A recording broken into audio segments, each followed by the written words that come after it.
दोस्तों, आप सभी का स्वागत है आपके अपने चैनल में। आज हम यहाँ पे बात करेंगे कि फिनो पेमेंट बैंक का ईपीएस लेने में फ़ायदा है या नहीं, एटीएम लेने में फ़ायदा है या नहीं, या फिनो पेमेंट बैंक से कार्य करने में फ़ायदा है या नहीं। इस बारे में पूरी चर्चा होगी। सब्सक्राइब करना या ना करना आपके हाथ में। हम सीधे मेन मुद्दे पर आते हैं। तो मैं आपको पहले बता दूँ कि फिनो पेमेंट बैंक देता है आपको 7,000 रुपये में, और अदर कोई ईपीएस लेना चाहें तो 1,000-2,000 रुपये में आपको मिल जाता है। सबसे मेन पॉइंट मुझे ये लगा। और अब बहुत से दोस्त कह रहे होंगे कि आपके पास है या नहीं, तो मैं आपको जानकारी दे दूं। आज से 3 साल पहले मैंने भी फिनो पेमेंट बैंक लिया था और उसको मैं चला रहा हूँ। लेकिन मैं आप उसकी अच्छाई और बुराइयाँ कुछ बताऊँगा। अब बुराइयाँ सहन कीजिए, अच्छाई पर खुश होइए, ये आपका काम है।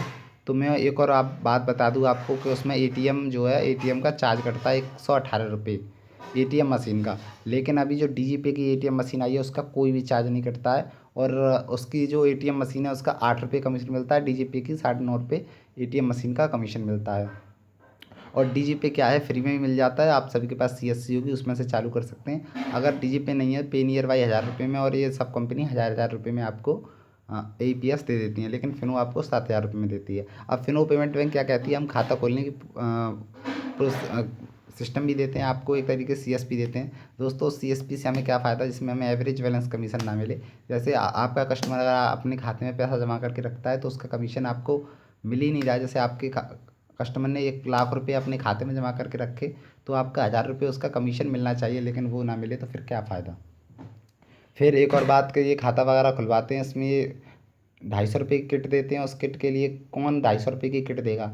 एक बात बताइए, इससे अच्छा तो आप किसी सीएसपी से खाता खोलेंगे, तो सीएसपी फ्री में खाता खोलता है, कमीशन मिलता है खाता खोलने का। फिर आप कस्टमर से चार्ज भी कर सकते हैं। बहुत से सीएसपी करते हैं, मैं नहीं करता।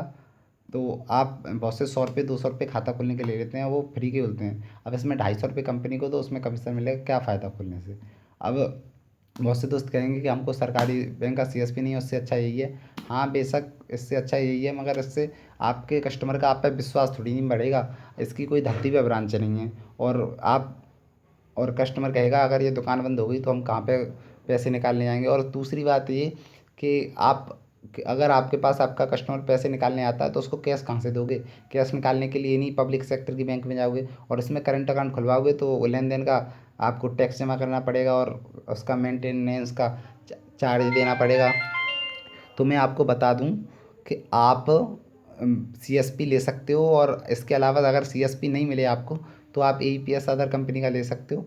अगर आपके पास एईपीएस का भी ऑप्शन नहीं है तो सबसे सही फिनो पेमेंट बैंक है। अगर आप फिनो पेमेंट बैंक में खुश हो तो वो भी ठीक है, क्योंकि मैं भी चला रहा था फिनो पेमेंट बैंक। अब मैंने 7,000 रुपये 3 साल पहले दे दिए, अब उसको बंद थोड़ी नहीं कर सकता। लेकिन मुझे सीएसपी मिल गया, सीएसपी से कार्य कर रहा हूँ। और मुझे बिना घर घर बैठे ही सीएसपी मिल गया है, बिना बैंक जाए, बैंक वाले से बिना बात किए। तो मैं बहुत शुक्रिया करता हूँ अपनी कंपनी का। बस यही कि अगर अदर पे आप काम करते हो तो ये है कि आपको कमीशन भी ज़्यादा मिल जाएगा। इसमें एईपीएस में आपको 6 रुपये कमीशन मिलता है। डीजीपी से काम करोगे तो 11 रुपये कमीशन मिलता है। कुछ कंपनियां और हैं जो 9 रुपये 8 रुपये कमीशन देती हैं। तो ये आपका कमीशन भी बहुत ज़्यादा काटता है, मुझे तो यही लगता है। और इसलिए मैं अब इससे ट्रांजेक्शन मैंने तो कम कर दी हैं, क्योंकि मेरे पास सीएसपी मिल गया है। मैं सीएसपी से ट्रांजेक्शन कर रहा हूँ। और सीएसपी में क्या है, मैं अगर मैं ट्रांजेक्शन करूँगा, मेरे कस्टमर अगर ट्रांजेक्शन करूँगा तो उसका एवरेज बैलेंस कमीशन भी मुझे मिलेगा, ट्रांजेक्शन कमीशन भी मिलेगा, और ऐसे ही कमीशन मिलेगा। तो इतनी सीधी वो वीडियो अच्छी लगी हो तो सब्सक्राइब ठोक दो, नहीं तो जाओ सीधे अपनी अदर वीडियो को देखना। धन्यवाद वीडियो देखने के लिए।